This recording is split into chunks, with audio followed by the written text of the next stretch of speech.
It's Monday, October 18th, 2021. And in today's episode, we're going to talk about the Dallas Cowboys beating the New England Patriots in America's game. We're going to talk about Lamar Jackson and the Baltimore Ravens saying he is a quarterback. And you also know we got to talk about the Washington football team and the whole scandal that's going on with Daniel Snyder. And we're going to finish it up with the buzzword of the NFL, analytics. This is week number 6 edition of Monday Morning Football with the Guru. It's the G to the U to the R to the U. Yes, sir. Yes, sir. Yes, sir. Yes, sir. It's the G to the U to the R to the U. Man, welcome. So we're going to get right to it. So we're going to talk about the Cowboys taking on the Patriots. And we're going to call this is America's game. It's like you have the self-proclaimed America's team taking on America's team in America's game. I mean, this was a win-win for everyone. If you're American, you won this game, man. It's like GBA. When I was watching this game, I was thinking about GBA all day, baby. God bless America, man. You know, when you think about it, what's more patriotic than a patriot? A cowboy. The only thing more patriotic than a patriot is a cowboy. Because you know the patriot, that's a colonial influence. That's like that whole, we want to get rid of the Brits' old rank. So we call ourselves a patriots. That's colonial influence. But you know what a cowboy is? That's American. That's American born and bred, man. That's when you think about America, when you think about a cowboy, you think about an all-American. There ain't no other, that's American made, just like Ford. It's American made and bred. It's a cowboy. So the two most patriotic thing in America is a Patriots and a cowboy. And they were playing in America's game, which is football. My God. That's what I was talking about. It was just GBA all Sunday afternoon. I was like, God bless America, man. It's like I was playing the Presidential America song. I was playing America's Beautiful. I mean, I was just playing everything American, God damn it. I'm talking about I was drinking Budweiser, man. I was doing all that shit. It's like the 4th of July, man. It was only October, whatever the date was, man. October what, 18th? That's all 70s. I don't even know what date it was. But one thing I did when I was watching this game, I felt it was like July 4th. I felt it was like Independence Day for America because every American won. And it's like when you look at this structure of the organization, right? When you look at the Cowboys and the Patriots, it's like old America versus new America. The New Englanders, man, the 13 original colonies, the whole is colonial days. That is the Northeast. Their arrogance of I'm intelligent. That's their arrogance in the Northeast. Oh, look, I'm smarter than you.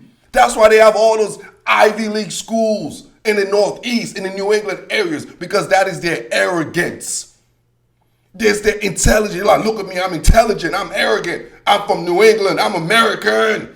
Because we us American, we got ego. We got egos. And then you got the cowboy version of America. The new America, the capitalistic America. Not like the corporate America like the Northeast. That's corporate America. That's colonial America. This is now the western part. This is the southwest part of America, the wild, wild west, man. The capitalistic, where you got to hustle to make it. It's like the organization structure or built just like how they are structured from where they are at. The New England Patriots are built like a corporate America brand, built like Coca-Cola, just corporation, button down, boom, that's how we're built. Belichick, Mac Jones, say all the right things at the right time. Robert Kraft, the leader of that corporation, passed down. The riches, just like the colonial corporate influence, is passed down from family down. And then you have the Dallas Cowboy, the new America, The way you got to hustle to make it. Jerry Jones, the Maverick.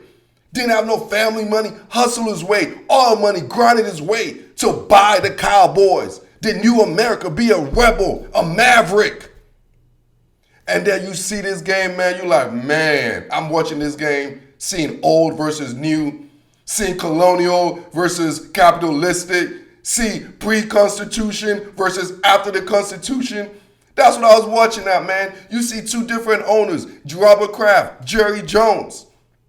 I mean, everybody was winning, man. This was America's game, man. This was America's game. One thing I could tell you, the Dallas Cowboys are America's team because they stand for America. Because America is a capitalistic world. It's not about the rings in America, baby. That's why we got one of the highest divorce rate in the world. It's not about the rings, baby. It's about that dollar bills, baby. That's what it's about. That's why we are that #1 settlement after divorce rate in the world. Because when you divorce, you want that paper, baby. That's the new America. That's why the Patriots could win all the rings they want. They could win all the rings they want. But there will never be, ever be America's team. Ever be, because America is about that hustling and that bustling. And Jerry Jones is the epitome of that hustling and bustling. And it's all about that capitalistic paper, baby. It ain't about the ring. Don't let that fool you. The only person I tell you is about the ring is Beyonce and Destiny Child, dog. That's the only people that care about rings is Destiny and Beyonce and all them peoples. That's all. Because over here, we care about that paper, baby. And that's why when you stack it up, the New England Patriots are ranked #2 as far as worth, organization worth. But they're ranked #1 in the NFL rings. The Cowboys are ranked #1 in organization value and worth. But they're not as #1 as far as organizational rings, man. So once again, a wise man once said this on a track. It says, it's all about that Benjamin, baby. And Jerry Jones, it's all about that Benjamin, man. And the Cowboys are all about that America's team. There's nothing more American than being a Patriot and a Cowboy at the same damn time, man. Ain't nothing more American than that, man. But I'm gonna tell you one thing that's not American. I'm gonna tell you that's something that's not American that I don't rock with, man. And that is the Washington football team. And I'm gonna go into this segment. It's gonna be a quick segment, man. We're gonna call this capital punishment. Because as a Washington football team fan, you know, being from the area, man, from the DMV area, man, 236 to be exact. If you don't know, you just don't know. And like, what Dan Snyder is doing and what he has done as far as this game, as far as this Sean Taylor, and we all know, if you're a Washington football fan, and the word Sean Taylor, that's God word. That's like the most religious word you could say to us is Sean Taylor. We hold that word, that name, into such, I can't even describe that word. I can't describe it when I say Sean Taylor. So what Dan Snyder did with all diversion of his with all this speculation, all this investigation going on as far as his personal conduct, as far as team conducts. And then you're going to diverge that by using one of our most purest guy in the organization history in Sean Taylor, our most purest guy. Use him to diverge in what's going on as far as the organizational conducts, man. I'm embarrassed, bro. Like, it's been a long time since I was embarrassed to be a Washington football team fan, bro. But this last week, I was really embarrassed to be a Washington football team fan. I was really embarrassed, man. And I'm always going to stick with my boys. Don't get it wrong now. I'm not going to jump off the ship because shit hit the fan. No, I'm not going to jump off the ship, man. But I'm going to tell y'all, I don't agree with the ownership. I am not a fan of our owner. I need him and I want him to sell the team 15 years ago. 15 years ago. But just like in marriage, man, till death do us apart. I committed to this team, and this team committed to me. So through thick and thin, we will overcome Dan Snyder in DC. So all my Washington football fans, we all in the same boat. We all in the same boat. We know who the enemy is. We know we're battling ourselves. We're not worrying about the X's and O's. We're not worrying because we're not up there yet. We're sick. Internally, our house is dirty. Our house is dirty. We're sick inside. We're not worried about the outside right now. I'm not worried about, as a fan, we know that. We're not worried about our playoff. We're not worried about victories right now. We're not even worried about developing our guys. We have to clean that house. Until that house is clean, man, we're going to be in the same situation because until we cut the head off, until Dan Snyder is out of there, man, we're always going to be in a cloud of speculations, a cloud of allegation, a cloud of scandal. I know this is DC. I know scandal. We all know about scandal, but damn, bruh. Damn. Even y'all got sick and tired of the Desperate Housewife of Hollywood. There's just certain things you just get tired of, man. Scandal. Yeah, even we got tired of scandals. They cancel scandals. Damn. Washington football team, we just want one season without any of this nonsense. Any of this, man. As a fan, I'm just begging. Jeez. Man, you got me feeling non-American. I was just feeling American like a cowboy. My nemesis, my all-time nemesis. Now look at them. They're looking good like America, man. Guys, damn, I got to be a Washington football team fan. I don't even know we don't even know no damn name. Let me stop ranting, man. We're going to take a break because I need a break right now because the Washington football team really did a number on me this week. And when we come back, though, we're going to talk about the team only 20 minutes down the road from that Washington football team. We're going to talk about Lamar Jackson and the Baltimore Ravens. This is Monday Morning Football with the Guru. Yes, sir. Yes, sir. Yes, sir. It's the G to the U to the R to the U.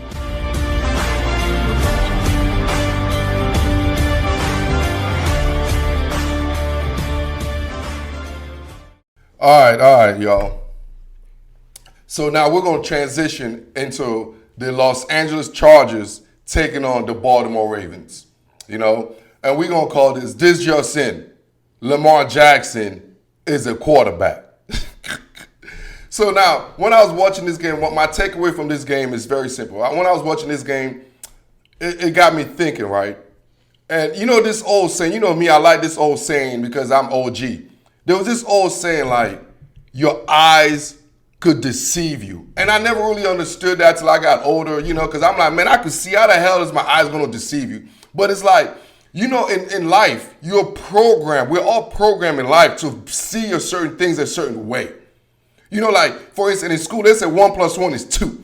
So it's like, I don't care what anybody tell me, you're going to see 1 + 1 is 2 because you're programmed to see 2. All right? So when somebody tell me 3 - 1 is 2, I'm like, you hesitate a little bit different. Because I'm used to seeing 1 + 1 is 2, and then I see 3 - 1 is 2. I'm like, oh, whoa, this is different. This is different way of looking at it. Same result, but different way of looking at it. So I was looking at the Baltimore Ravens and the Los Angeles Chargers. First of all, this year right now, Justin Herbert, y'all know I'm a fanboy. I am, just to let y'all know, I am a Justin Herbert fanboy, so don't get it twisted. But Justin Herbert has been the sexiest dude in football right now. Everybody's the most hyped. Like, they love him. And I don't even think he's hyped. I think he's really that good. But what I'm saying is because he looks the part. As a quarterback, when I'm talking about the eye might deceive you, it's like we're trained our eyes. The NFL world, football world is trained our eyes to look at a quarterback a certain way. It's like when we think about a quarterback, we are trained with our eyes to see somebody who stand in the pocket and throw the ball this way, throw the ball that way. That's what we're accustomed to seeing because that's what our eyes and the programmers. So when I'm looking at Lamar Jackson, and I'm like, my goodness, He's playing the same position, but it's different. This is not 1 + 1 is 2. Lamar Jackson is 3 - 1 is 2. It's the same result. You still end up winning games. He's one of the most winning quarterback as a starter since he's been in this league. But yet, when we see it, we're like, this don't look right. Something don't look right. Because our eyes is programmed to see a 6'3", 6'4" white male throwing the ball. That's what we're programmed. For 50 years of football, that's what we saw at the quarterback position. That's what we saw at the quarterback position. So then when we have a guy like Lamar Jackson doing what he does and still having success and he don't speak the quarterback language, you know, that perfectly PC language, he speak himself. We're not accustomed to that because we're accustomed to seeing our quarterback speak what we call in the African American culture interview language. But nah, just like the guru, and Lamar, we don't play that way. We are comfortable in our skin. And if you can't understand us, that is your problem because we are speaking in a way that you can't understand us. So as a Lamar fan, as this old saying is, your eyes could deceive you. Lamar Jackson is a perfect example of that, saying how your eyes could deceive you. Because we're trained to see a quarterback as being a prototype 6'3", who throws the ball in the pocket. That's what we're trained to see. Just like in school, we're trained to say 1 + 1 is 2. But just like 3 - 1 is 2, Lamar Jackson could run the ball and still throw the ball effectively in this league. Yes, and that is why we're looking at him like, oh my God, this is not normal. But no, this is normal. He's normal. He is a quarterback. Lamar Jackson is a quarterback in the NFL. And that's why y'all got to get your eyes checked out. Because that old saying your eyes could deceive you, it's a true statement. Lamar Jackson is a perfect example of how your eyes could deceive you in life. So, like I said, we have a crazy show, man. I gotta love America, man. We had Jerry Jones taking on Robert Kraft. Man, we had the debacle going on in the Washington football team, my Washington football team. And now we just talked about the 20 minutes down the road, we talk about Lamar Jackson and how he is a quarterback. All right, so now we're going to transition into the Arizona Cardinals taking on the Cleveland Browns. So this game right here was just a beatdown. Like, there was a lot going on in this game. So what's my takeaway from this game? It's very simple. Baker Mayfield is maxed out as a quarterback in the NFL. In general, Baker Mayfield is maxed out as a quarterback in general. And there's nothing wrong with that. We all maxed out in life. We all max out different times in life, though. Like, we all don't max out and cap out at the same time. It's different levels to this, man. What I'm witnessing in Baker Mayfield and watching him throughout his career, from the collegiate days to his professional days, it's like he's capped. Like, he's capped because of his ability and his God-given abilities. He's capped. He don't have the same athletic ability, say, like a Daniel Jones. He don't have that. He don't have the lateral movement to say. He don't have the pocket movement or lateral movement, say, like a Joe Burrows. He don't have that. He's capped. He's limited in certain ways. So it's like looking at Baker and with all this situation going on with him having a terrible season. To me, what I'm looking at is he's just maxed out, man. It's like, if you're in the weight room and if it's your max, it's 300 pounds and they put 300 pounds, boom, you maxed out. Yes, you know what that means? That means in your best day of best days, you could do 300 pounds and that's it. That's it. But meaning in every other days, you're not going to get 300 pounds. That's what you call maxed out. Baker Mayfield is maxed out his potential, meaning he's not going to get any better. You might see weeks where he's, he's at the highest of his max outness. Yes, But as far as saying, hey, trajectory, is Baker Mayfield going to take the next step? There is no more step. Baker Mayfield has already hit his mountaintop of athletic abilities. He already hit it. This man should have never been a first overall pick. Never. He maxed out. He capped out. It was overhyped. There's nothing wrong with that. I don't blame him for being the first overall pick. Damn it. Right now, if FS1 be like, hey, Guru, I'm going to give you $10 million right now if you come do one show. I'm like, you know what? Where do I sign that check? I'll do one show, but you ain't going to get everything out of me, though. Nah. But now what I'm getting at, though, it's like, you can see it. You can see when somebody's maxed out because there's tension. It's like when you ever been in a situation if you work out, like we all worked out, and you're stretching, and you reach as far as you possibly can, but you can't reach no more. That's maxing out. Meaning it's like you can't sustain that level for a long extended period of time. Because it takes all of your energy, your mind, everything it takes to cook up to get to that level. So Andrew Berry and the Cleveland organization, there's a difference. There's different level to this, man. You seen Kyler Murray ascending. He's ascending because there's no cap in Kyler Murray. There's no cap in his abilities. There's no cap. There's no cap in Lamar Jackson's abilities. There's no cap in Joe Burrow's abilities. There is none. There's none. You can still see them ascending, but with Baker Mayfield, you can see he's maxed out his ability, man. His arm is not going to get stronger. He's not going to get taller. He's not going to get faster. He's not going to get more athletic. He's capped out. He's capped out, Cleveland Browns, man. Andrew Berry, Kevin Stefanski, I feel your pain, Cleveland, because when I looked at this game and you looked at the Kyler Murray, that the quarterback on the opposite side, you're like, damn, bruh.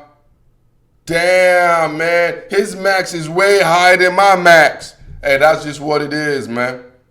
That's just what it is. That's why, you know what I'm saying? I'd rather live in Arizona than live in Cleveland. I'm just saying, ain't nothing disrespect in Cleveland, but it's just what it is, man. It's just what it is. And right now, we're going to take a quick break. But after the break, we're going to talk about a Giants situation in New York. This is Monday Morning Football with the Guru. Yes, sir. Yes, sir. Yes, sir. It's the G to the U to the R to the U.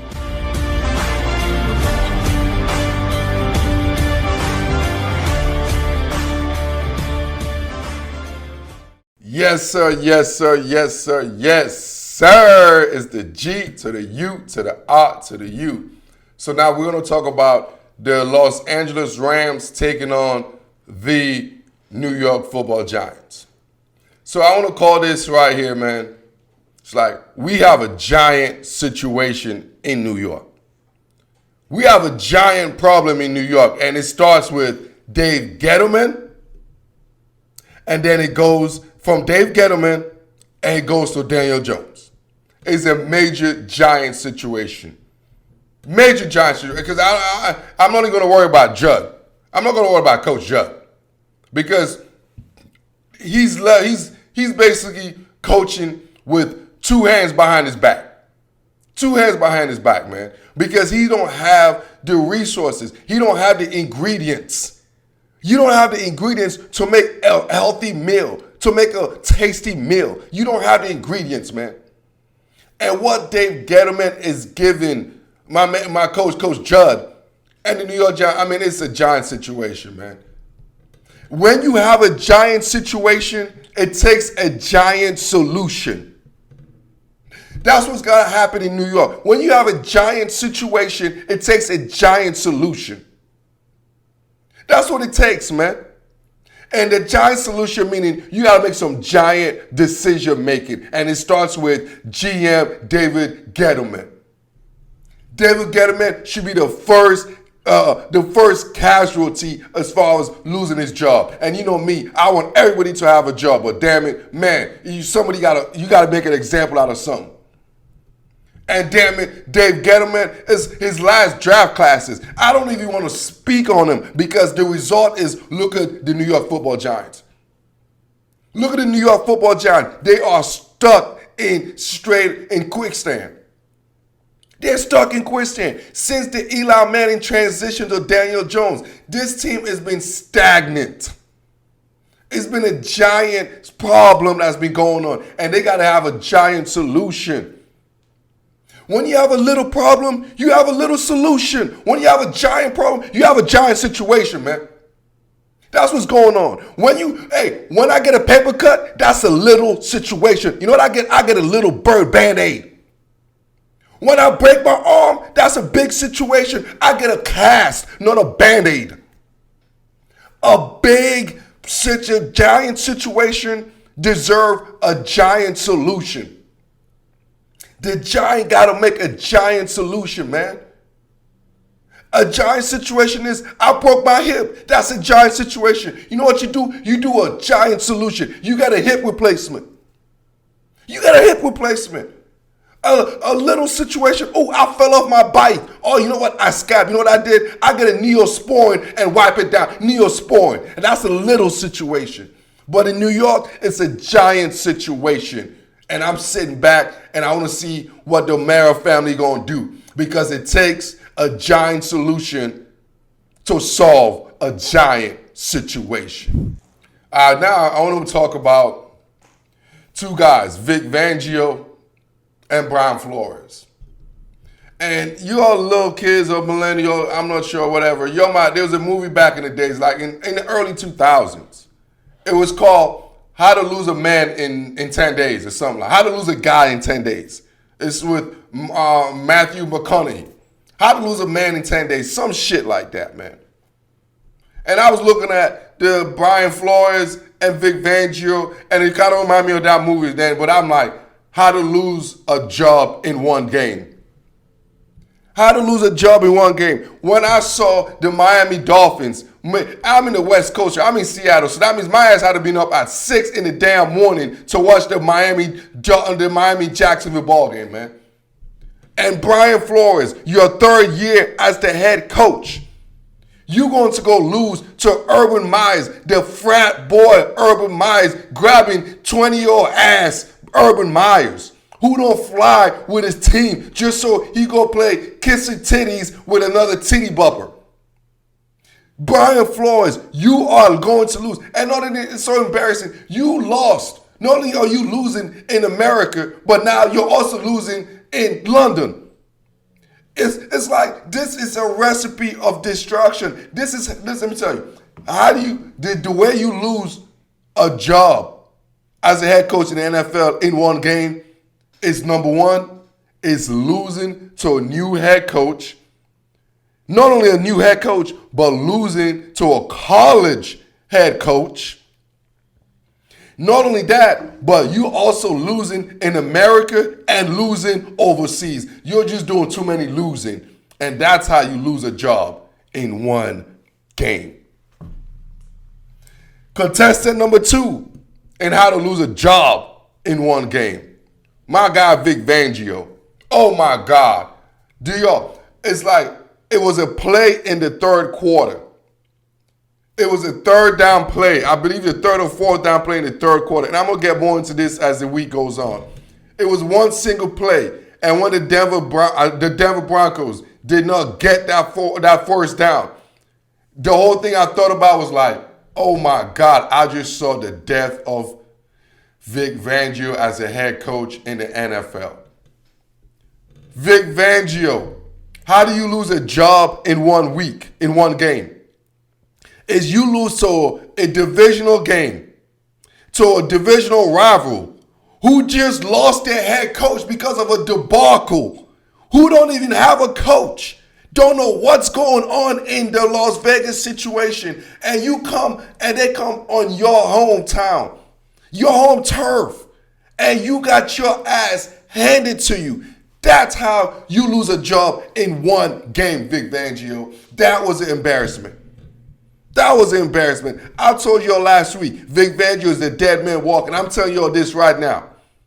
Dave Gettleman will be the first GM fired, and Vic Fangio will be the first head coach fired in this season, bro. In this season, because he just lost his job when he lost to the lowly Las Vegas Raiders, man. And with that, I'm going to take a quick break because I got to pay these bills, man. And after the break, we're going to talk about a new phenomenon that's going on in the NFL. A new phenomenon. Now it's like you guys heard the 40s, your 40s the new 30s, your 30s the new 20, all that. What is a new phenomenon going on in the NFL? And I'm going to tell you all about it right after this break. This is Monday Morning Football with the Guru. Yes, sir. Yes, sir. Yes, sir. It's the G to the U to the R to the U.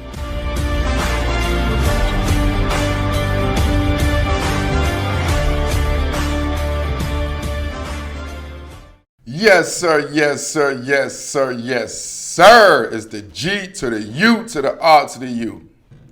So now I want to end this show today with, man, I want to end it with analytics. The buzzword around any sport industry right now, analytics. Ooh, it's like the buzzword, man. Right now, it's like when I look at analytics, it's taking over the NFL. It is rampant. It's like an infection. It's like the virus. And y'all know I'm a purist. There's a difference now there's a battle going on in the NFL between the analytics and the purists. Me, I have a saying. Y'all know me, if y'all know my content enough. It's like I am about the analytics, not about the analytics. You know what I'm saying? I'm about the eye. What my eyes see, what my eyes tell me. That's what I'm about, man. I ain't about the analytics, what the stat shows me. Hell to the no. Hell to the no. So what I'm seeing now, the trend that's happening in the NFL with analytics is the fourth downs are becoming the new third downs, dog. Fourth downs are becoming the new third downs now in the analytics. It's like you got this shift of coaches. This shift of coaches that they think this is a CFL or something, man. Like they think they could just go for fourth down. It don't even matter if you're at the 20. It don't matter if you're in your own zone. It just don't matter. It's fourth down. It's a new third down, baby.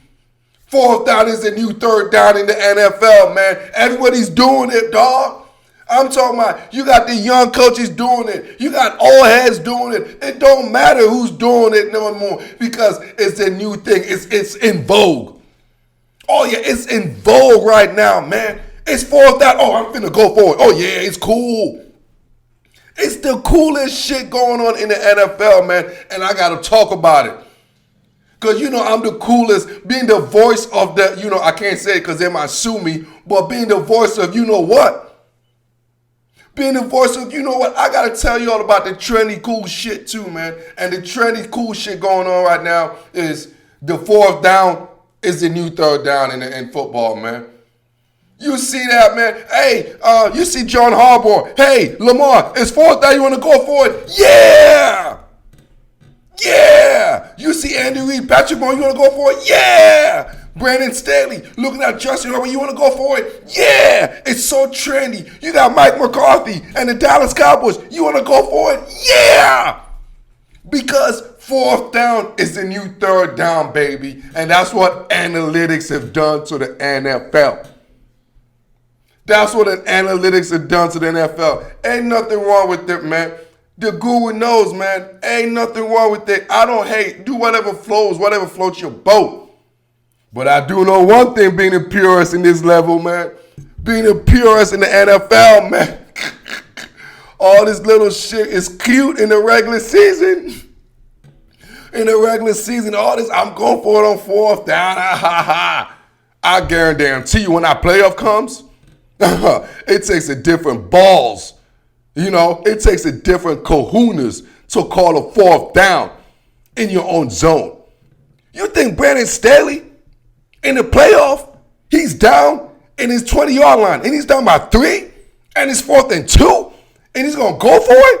Man, you got me, you know what, man. Get that Bojangle out of here, man. Like I said, it's in vogue right now. It's in vogue right now. Analytics is in vogue. And right now in the NFL, the 4th down is the new 3rd down. Just like in life, the 40s is the new 30s. Your 30s is the new 20s, baby. I gotta love analytics, man. It's the G to the U to the R to the U. And analytics said you better subscribe to this channel and leave me a message. And I am out.